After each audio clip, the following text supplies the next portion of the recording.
Dictation 80 शब्द प्रति minute start होगा 5 सेकंड बाद। स्टार्ट।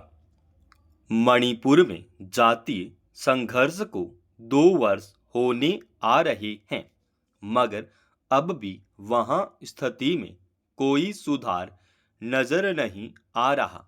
हालांकि सरकार बार बार दावा करती है कि वहां स्थिति जल्दी ही सामान्य हो जाएगी, पर इसका कोई संकेत नहीं दिखता। रविवार को इम्फल पूर्वी जिले में फिर 2 चरमपंथी गुटों में हिंसक झड़प हो गई, जिससे वातावरण तनावपूर्ण हो गया है।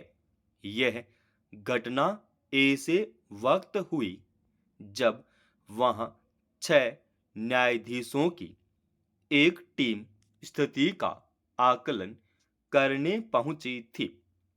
उस टीम में गए मैतेई समुदाय से संबंधित वहां के उच्च न्यायालय के एक न्यायाधीश का इस बात पर दर्द भी छलक उठा कि वे कुकी बहुल इलाके में नहीं जा सकते।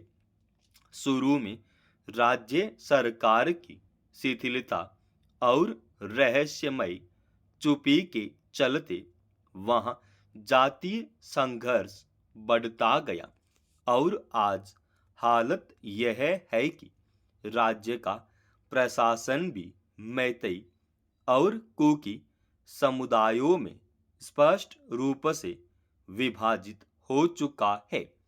कुकी बहुल इलाकों में मैतेई समुदाय के सुरक्षाकर्मी और अन्य कर्मचारी तैनात नहीं किए जाते।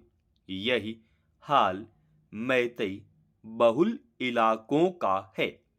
लंबे समय तक राज्य सरकार की शिथिलता बनी रही और केंद्र सरकार ने भी अपेक्षित पहल नहीं की।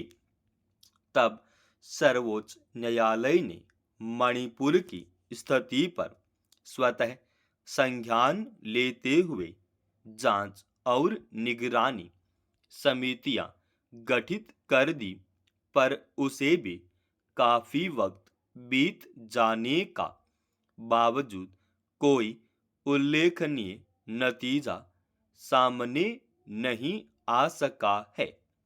आखिरकार एक नाटकीय घटनाक्रम में वहां के मुख्यमंत्री एन बीरेन सिंह ने इस्तीफा दे दिया और उनकी जगह किसी को कमान सौंपने के बजाय राष्ट्रपति शासन लगा दिया गया। तब माना गया कि केंद्र सरकार के हाथ में वहां की कमान आने के बाद कुछ कड़ाई होगी और चरमपंथी गुटों पर लगाम कसी जा सकेगी। जातीय संघर्ष कुछ थमेगा, पर वह उम्मीद भी धुंधलाने लगी है। मौका पाते ही दोनों समुदायों के चरमपंथी गुट रणनीति के तहत हिंसक हमले कर देते हैं। उन्होंने भारी मात्रा में आधुनिक हथियार और साजो सामान जुटा रखे हैं।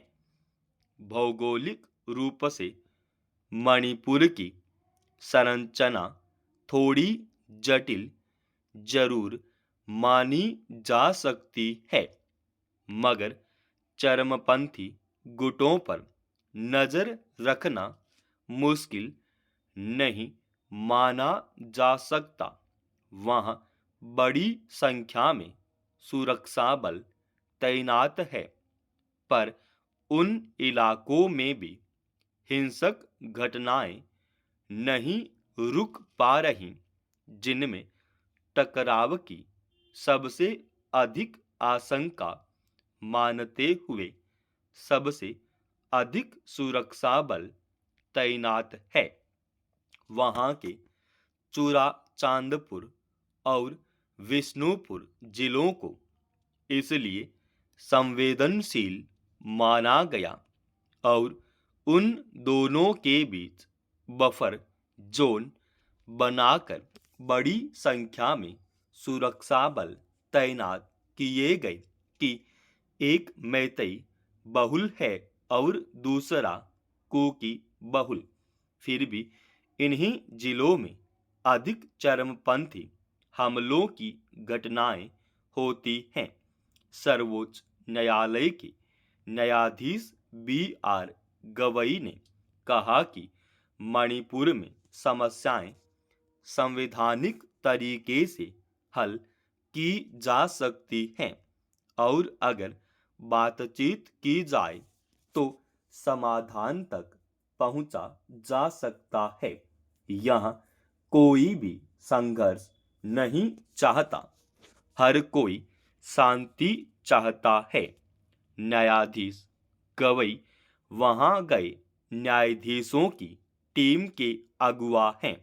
पता नहीं उनकी इस बात को केंद्र सरकार कितनी गंभीरता से लेगी।